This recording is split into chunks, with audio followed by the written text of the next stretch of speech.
ఐఐటీలో IIITలో BTech చేయాలనేది మీ డ్రీమా? అయితే ఇది ఇండియాలో ఒకే ఒక యూనివర్సిటీ వల్ల సాధ్యం. అదే జేకే లక్ష్మీపతి యూనివర్సిటీ. ఇప్పుడే సంప్రదించండి. నమస్కారం. భారతీయ సాంకేతిక విజ్ఞానాన్ని ఆధునిక పరిజ్ఞానంతో కలగలిపిన దిశ ఐకేఎస్. సో అసలు ఈ ఐకేఎస్ అంటే ఏంటి, ఇంజనీరింగ్ స్టూడెంట్స్కి ఐకేఎస్ ఇండియన్ నాలెడ్జ్ సిస్టమ్ అనేది ఎలా ఉపయోగపడుతుంది అని తెలియచేయడానికి ఈరోజు మనతో పాటు ఉన్నారు సిబిఐటి నుంచి triple professor doctor Suresh Babu గారు. వారితో మాట్లాడి మరిన్ని విషయాలు తెలుసుకుందాం. నమస్కారం సార్. హరి ఓం నమో నమః. సార్, మేము చాలా వింటున్నాము ఐకేఎస్ గురించి. సో ఇండియన్ నాలెడ్జ్ సిస్టమ్ అంటున్నారంటే గతంలో మాకు తెలుసు ఇది ఎప్పటి నుంచో ఉందని, కానీ అసలు ఐకేఎస్ అంటే ఏంటి, ఫస్ట్ దాని గురించి ఎక్స్ప్లెయిన్ చేస్తారా? తప్పకుండానమ్మా. శ్రీ గురుభ్యో నమః. హరి ఓం. మాతరం సుబ్బలక్ష్మీం తాం ప్రేమ రూపాం నమామ్యహం. పితరం రామచంద్రం చ గోట్లూర్యన్వయసన్మణిం. ఐకేఎస్ ఇండియన్ నాలెడ్జ్ సిస్టమ్స్, భారతీయ జ్ఞాన పరంపర. ఏమిటి భారతీయ జ్ఞాన పరంపర అంటే, మనకు అనూచానంగా వస్తున్నటువంటి పారంపరిక విజ్ఞానాన్ని ఆధునిక టెక్నాలజీతో మేళవించి సమాజానికి ఉపయోగపడే విధంగా సమస్యల పరిష్కారానికి ఒక దశను కలిగించేదే ఇది ఐకేఎస్, ఇండియన్ నాలెడ్జ్ సిస్టమ్స్. ఇది ministry of education, government of India వాళ్ళు ఎన్ఈపి 2020లో భాగంగా దీన్ని ఈ విద్యా విధానంలో రూపొందించారనమాట. IKS Indian knowledge systems. దీనిని తీసుకొని మా కళాశాల సిబిఐటి కళాశాల వారు మేము ఒక సెంటర్ని ఏర్పాటు చేశాం. ఆ సెంటర్ పేరు విజ్ఞాన అనుసంధాన కేంద్రము, విఏకే, వాక్ అని ఒక సెంటర్ని, దానికి అనుగుణంగా ఐకేఎస్కి అనుగుణంగా వాక్ విజ్ఞాన అనుసంధాన కేంద్రము, ఐకేఎస్ సెంటర్ ఆఫ్ సిబిఐటి మా కళాశాలలో మేము స్థాపించడం జరిగింది. ఇది ఐకేఎస్ ఒక చిన్న. ఓకే, అంటే సురేష్ గారు ఇప్పుడే ఎందుకు ప్రాచుర్యం పొందింది అంటారు ఇది? ఎందుకంటే అమ్మా, ఆధునికత కొత్త పుంతలు తొక్కుతున్న నేపథ్యంలో దీనికి ఏదైతే మూలం ఉన్నదో ఆ మూలాన్ని కనుగొని ఆ మూలముతోటి దీనికి మేళవించి భవిష్యత్తులో మనకు రాబోయేటువంటి సమస్యలకు పరిష్కారం కనుగొనడానికి ఇది చక్కనైన మార్గం అని సంభావించి మన భారతీయ శాస్త్రవేత్తలు ఈ యొక్క ఇండియన్ నాలెడ్జ్ సిస్టమ్స్ అనేటువంటి ఒక విభాగాన్ని ఏర్పరిచి, ముఖ్యంగా కేంద్ర ప్రభుత్వం వారు దీన్ని పరిచయం చేశారమ్మా, ఐకేఎస్ అని. దానికి అనుసంధానంగా మా కళాశాలలో మేము ఒక సెపరేట్ సబ్జెక్టు పెట్టాం. దాన్ని ఐటీకే, ఇండియన్ ట్రెడిషనల్ నాలెడ్జ్ అంటాం. దానిని పిల్లలందరూ కూడా ఎంతో ఉత్సాహంగా తీసుకుంటున్నారు. అది సివిల్ కావచ్చు, మెకానికల్ కావచ్చు, ఆర్టిఫిషియల్ ఇంటెలిజెన్స్ కావచ్చు, కంప్యూటర్ సైన్స్ కావచ్చు, అందరూ కూడా దాన్ని ఎలెక్టివ్గా తీసుకొని వాళ్ళ ఇంజనీరింగ్కు దీన్ని ఎలా అనుసంధానం చేసుకోవచ్చో నేర్చుకుంటున్నారమ్మా. ఈ విషయంగా చాలా మాకు ఎంతో ముదావహం చెప్పుకోవడానికి. ఐకేఎస్ ఈ విధంగా మా కళాశాలలో 3 పూలు 6 కాయలుగా అభివృద్ధి చెందుతోందమ్మా. ఓకే, అంటే ఇంజనీరింగ్లో ఇప్పుడు మీరు చెప్పింది ఈ ఐకేఎస్ అనేది ఏదన్నా ఒక డిపార్ట్మెంట్కి సంబంధించిందేమో అనుకున్నారు, కానీ అందరూ ఏది తీసుకున్నా, ఏ సబ్జెక్ట్ తీసుకున్నా వాళ్ళు కూడా దీన్ని వాళ్ళ సబ్జెక్ట్కి అనుసంధానం చేసుకుంటున్నారు. సో అంటే అది ఏ విధంగా ఉపయోగపడుతుందండి ఇంజనీరింగ్ స్టూడెంట్స్కి? ఉదాహరణకు మనకు కన్వెన్షనల్గా సంప్రదాయ పద్ధతుల్లో చిన్నప్పుడు మనం గణితం నేర్పిస్తాం. ఆ విధంగానే నేర్చుకున్నాము, ఆ విధంగానే మనం ఈక్వేషన్స్ డెవలప్ చేసాము, ఇంజనీరింగ్ ప్రాబ్లమ్స్ సాల్వ్ చేస్తున్నాము. కానీ మనదైన భారతీయ గణిత శాస్త్రం ఒకటి ఉన్నదమ్మా, దాన్ని వేదగణితం అంటాం. ఆ వేదగణిత సూత్రాలు తెలుసుకుంటే దాని ద్వారా కంప్యూటర్ కనుక మనం ప్రోగ్రామ్ చేస్తే మామూలు ప్రస్తుతం చేస్తున్నటువంటి వేగం కంటే అతివేగంగా మనం సమస్యలను పరిష్కరించుకోవచ్చు. ఉదాహరణకు 2 అంకెల వర్గం, స్క్వేర్ ఆఫ్ 2 నెంబర్స్, 98 స్క్వేర్ కావాలి అనుకోండి. 98 టు 98 వేస్తాం మనం.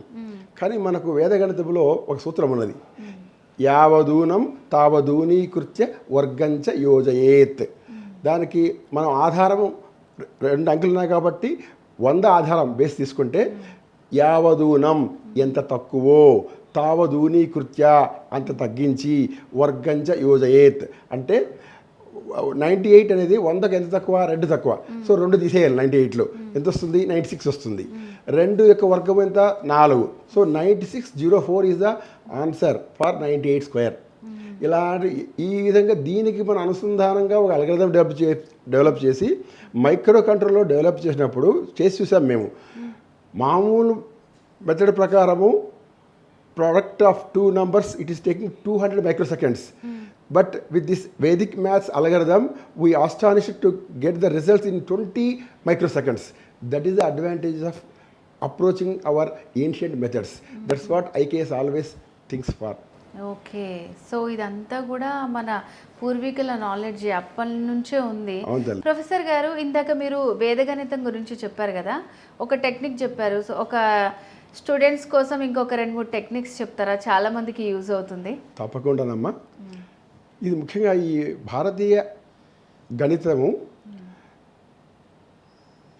పూరి శంకరాచార్యులైనటువంటి శ్రీ భారతీ కృష్ణజీ గారు దీనిని మనకు అందించారు వేదగణితం రూపంలో. దానికి 16 సూత్రాలు, ప్రధాన సూత్రాలు, 16 ఉపసూత్రాలు ఉన్నాయి. మొత్తం 32 సూత్రాలు వస్తే గణితం మీద మంచి పట్టు దొరుకుతుందమ్మా. ఉదాహరణకు 5తో అంతమయ్యే అంకెల యొక్క వర్గం కనుక్కోవాలనుకోండి 35 స్క్వేర్ కావాలి. ఏకాధికేన పూర్వేణ అని ఒక సూత్రం ఉన్నది. ఏకాధికేన పూర్వేణ 35 స్క్వేర్ అంటే 5 × 5 5 స్క్వేర్ 25 రాసుకోండి. ఏక అధికేన పూర్వేణ 5 అనే నంబర్కు ముందు ఎంత ఉంది 3 ఉంది. దానికి ఒకటి అధికం చేస్తే ఎంత వస్తుంది 4. 3 4 3 × 4 how much 12. So 12 25 1225 is the answer for 35 square. Okay, ఉదాహరణకు మీరు 75 స్క్వేర్ చెప్పండి. 75 స్క్వేర్ అంటే 5 స్క్వేర్ 25 రాసుకోండి. 7 కి ఒకటి ఎక్కువ. 7 × 8 how much 7 × 8 7 × how much 7 × 56. So 5625 75కు వర్గం.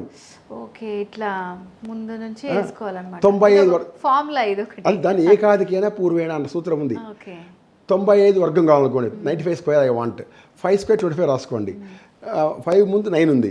ఏకాధికేన పూర్వేణ దానికి ఒకటి అధికం చేయాలి. 9కి ఒకటి అధికం చేసి ఎంత వస్తుంది 10 వస్తుంది. 9 × 10 how much 90. So 9025 is the answer. Okay okay, అట్లా ఆ విధంగా ఎన్నో చెప్పుకుంటూ పోవచ్చు అనమాట. అదే కాకుండా ఉదాహరణకు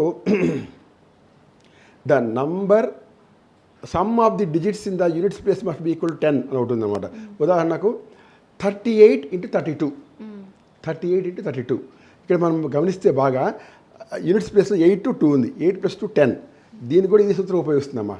8 × 2 = 16 అండ్ ఏకాధికేన పూర్వేణ 3 × next number 4 so 12. 1216 is the answer. 38 × 32. Not only square but also product of 2 numbers can be found out from this ఏకాధికేన పూర్వేణ. చాలా ఎక్కువ దీనికి ప్రయోజనాలు ఉన్నాయి. చాలా అప్లికేషన్స్ చాలా బాగున్నాయమ్మా. జస్ట్ 1 or 2 అడిగారు చెప్తున్నాను అనమాట.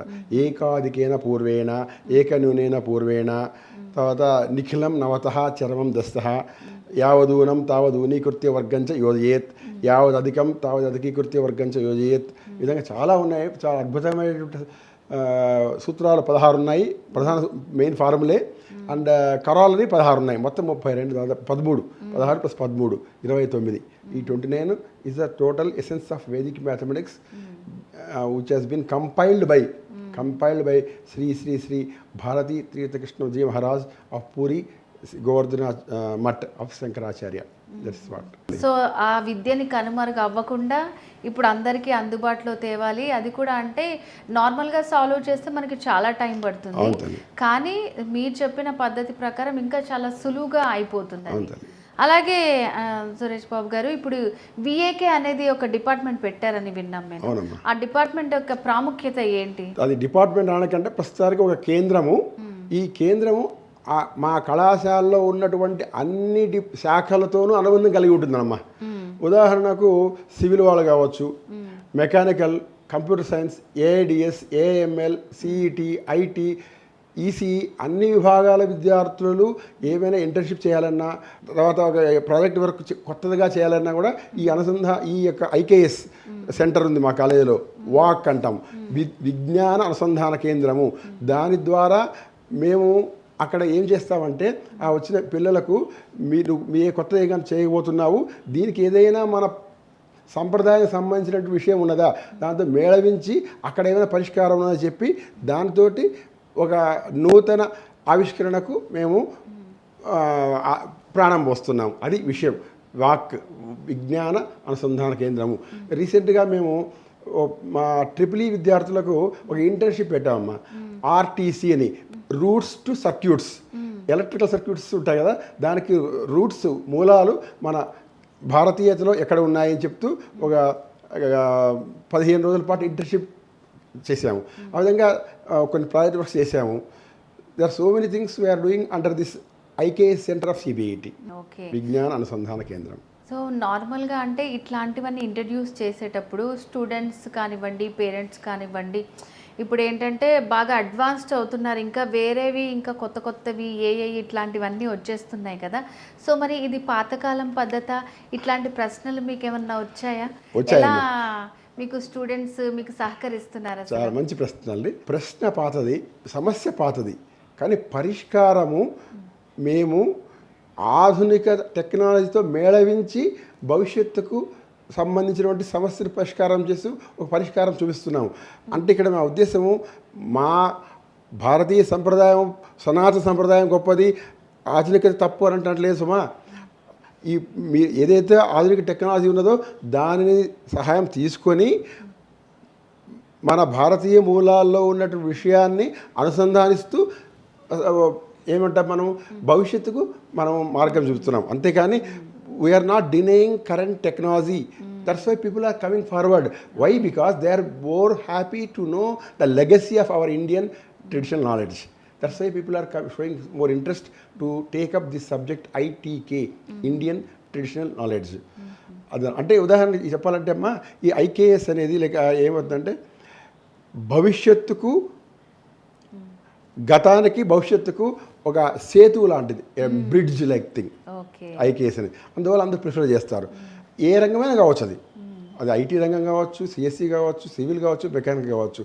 అందులో మూలాలు ఏమైనా ఉన్నాయా, మన భారతీయతలో, సంప్రదాయంలో మన శాస్త్ర జ్ఞానం ఉన్నదా, దాని ఆధారంగా మనం పరిష్కారం, సొల్యూషన్ త్వరగా కనుక్కోవచ్చా, ఈ ప్రాబ్లంకు, ఇంజనీరింగ్ ప్రాబ్లంకు కనుక్కోవచ్చు. సరే మేము చెప్తాము, వాళ్ళు చేసుకుంటూ పోతారు. But using contemporary technological tools, we are not denying them. That's very important.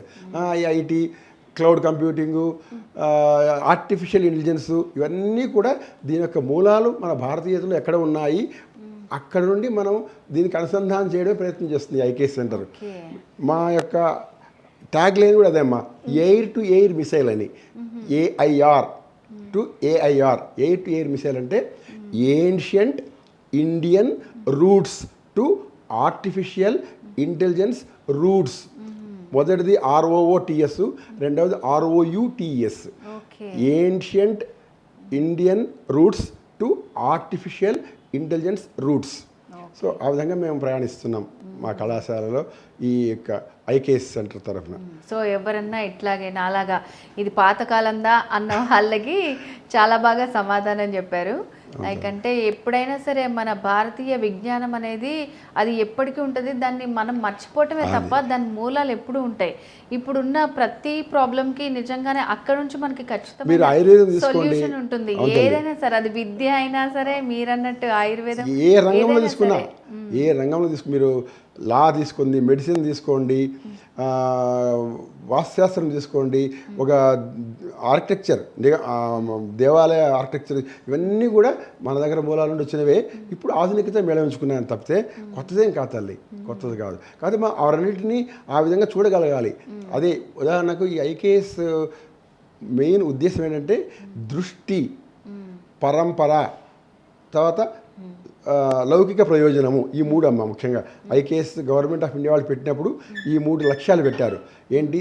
దృష్టి, నువ్వు ఎలా చూస్తావు, విజన్. తర్వాత పరంపర, పాతది నువ్వు తీసుకోవాలి, గౌరవించాలి, దాన్ని మేళవించి కొత్త దాంతో నువ్వు సొసైటల్ బెనిఫిట్ అంటాం ఇంగ్లీష్లో, లౌకిక ప్రయోజనం సమకూర్చాలి. ఈ 3 యొక్క లక్ష్యాలను నేను క్రోడీకరిస్తూ ఒక అనుష్ఠుప్ శ్లోకం చెప్పానమ్మా. ఏంటంటే, ప్రాజ్ఞవర సమదృష్టిం సదాచార పరంపరాం వందే విజ్ఞాన భారతీం వందే విజ్ఞాన భారతీం వందే చైతన్య భారతీం లోక ప్రయోజనార్థజం. అంటే సొసైటల్ బెనిఫిట్ కొరకు ప్రత్యేకించి ప్రభవించినది, పురాతనమైన పారంపర్యంగా వస్తున్న జ్ఞానాన్ని గౌరవిస్తూ ఆధునిక సాంకేతికతో మేళవిస్తూ చేతులు కలుపుతూ భవిష్యత్ తరాలకు సంబంధించినటువంటి సమస్యలకు పరిష్కారం కనుక్కోవడమే ఈ ఐకేఎస్ యొక్క ప్రధాన ఉద్దేశం తల్లి. సో నార్మల్గా అంటే ఇప్పుడు ఈ ఐకేఎస్ అనే కాకుండా సిబిఐటిలో ఇంకా విద్యార్థుల కోసం ఎట్లాంటి ప్రోగ్రామ్స్ అనేవి కండక్ట్ చేస్తూ ఉంటారండి? వేద గణితం కాన్ఫరెన్స్ మేము అంతర్జాతీయ కాన్ఫరెన్స్, ఇంటర్నేషనల్ కాన్ఫరెన్స్ చేసామమ్మా. తర్వాత ఫ్యాకల్టీ డెవలప్మెంట్ ప్రోగ్రామ్, ముఖ్యంగా ఇంజనీరింగ్ కాలేజీల్లో ఉండేటువంటి హైయర్ ఎడ్యుకేషన్ ఇన్స్టిట్యూట్స్ అంటాము, హెచ్ఈఐ, ఆ ఫ్యాకల్టీకి ఐటీకే సబ్జెక్ట్ ఎలా చెప్పాలి అనే దాని గురించి ఎఫ్డిపి పెట్టాం, ఫ్యాకల్టీ డెవలప్మెంట్ ప్రోగ్రామ్. స్టూడెంట్స్ కోసం ప్రత్యేకించి ఇంటర్న్షిప్స్ చేశాము. ఆర్టీసీ అని చెప్పాను ఇందాక. ఆర్టీసీ అంటే రూట్స్ టు సర్క్యూట్స్ యొక్క మూలాలు మనం ఏమున్నాయని. సో ఈ విధంగా ప్రతి వాళ్ళ అవసరాలకు అనుగుణంగా ఐకేఎస్ దానికి సంబంధించిన కొన్ని నమూనాలు తయారు చేసి ఇస్తుంటుంది డిపార్ట్మెంట్కు. సివిల్ వాళ్ళు, మెకానికల్ వాళ్ళు ఎవరు అడిగినా కూడా IKS will show the avenues for different departments to bridge the gap between ancient wisdom and with the late contemporary technology, such that you get to find out the solution for the future. That is the final tagline of this IKS. Okay, so professor గారు అంటే ఫైనల్గా స్టూడెంట్స్కి ఈ IKS అంటే సిబిఐటిలో join అవ్వాలి, IKS గురించి అంటే IKS department ఉండదమ్మా. వాళ్ళు ఇక్కడ సివిల్, మెకానికల్, ఎలక్ట్రికల్ ఎక్కడ చేరినా కూడా out of their interest IKS centre of CBIT will help them to elevate their potential in ancient knowledge to find out solutions for the complex problems with the blending of contemporary technology. అది so అంటే ఇది సపరేట్గా subject ఏం తీసుకోవాల్సిన ఉంది, నేర్చుకోవచ్చు. కానీ నా ఉదాహరణకు నేను ఇన్ఫర్మేషన్ టెక్నాలజీ స్టూడెంట్ అనుకోండి, నా సబ్జెక్టుకు ఈ ఐకేఎస్ ఎలా ఉపయోగపడుతుంది అని అడిగితే ప్రత్యేకించి మేము చెప్తాం. జనరల్గా చెప్తుంటాం ఇంగ్లీష్ వాళ్ళకు. అలాగే ప్రతి ఒక్క సబ్జెక్ట్లోనూ ఐకేఎస్ అనేది ఏం కొత్తదేం కాదమ్మా. అది మన దానికి సంబంధించిన భారతీయ మూలాల గురించి చెప్పడమే, అంతే. చెప్పి అనుసంధానం చేస్తూ పోవడమే. అందువల్ల అన్ని బ్రాంచ్ల వాళ్ళకి కూడా సంబంధించినది ఐకేఎస్. ఓకే, సో అంటే సిబిఐటిలో జాయిన్ అయితే స్టూడెంట్స్కి సో ఈ ఎక్స్ట్రా బెనిఫిట్స్ ఉంటాయి అన్నమాట ఐకేఎస్. ఓకే, సో అంటే ఫైనల్గా స్టూడెంట్స్కి మీరు ఇచ్చే సూచన ఏమన్నా ఉందా? ఏంటంటే అమ్మా, ప్రస్తుతం ఉన్నటువంటి టెక్నాలజీని చక్కగా అర్థం చేసుకొని అవపోసన పట్టండి కానీ దానికి మన భారతీయ మూలాలను గౌరవిస్తూ దాన్ని మేళవిస్తూ రాబోయేటువంటి భవిష్యత్తుకు బాటలు వేసుకోండి అని చెప్పడమే ప్రధాన ఉద్దేశం. అంతేగాని కాంటెంపరీ టెక్నాలజీని మేము ఎప్పుడు కూడా డినై చేయట్లేదు, ఖండించట్లేదు. అది ఉండాల్సిందే. అది ఉంటూ, అంటే ఉదాహరణకు what we call is the technology without ancient wisdom is like a tree without roots అనమాట. అది నమ్మిన వాళ్ళం మేము. కాబట్టి ఆ దిశలో మేము అడుగులు వేస్తూ దానికి సంబంధించినటువంటి ఇన్ఫ్రాస్ట్రక్చర్ కానివ్వండి, లైబ్రరీ ఫెసిలిటీస్ కానీ ఇవన్నీ కూడా మేము మా కళాశాలలో సమకూర్చామమ్మా. ఓకే అండి, సో అంటే ఐకేఎస్ అసలు నిజంగానే ఇంజనీరింగ్ స్టూడెంట్స్కి ఏ విధంగా ఉపయోగపడుతుంది, అలాగే సిబిఐటీలు ఎలాంటి ప్రోగ్రామ్స్ అనేవి కండక్ట్ చేస్తారని చాలా బాగా ఎక్స్ప్లెయిన్ చేశారండి. Thank you so much. నమో నమః. స్వస్తి.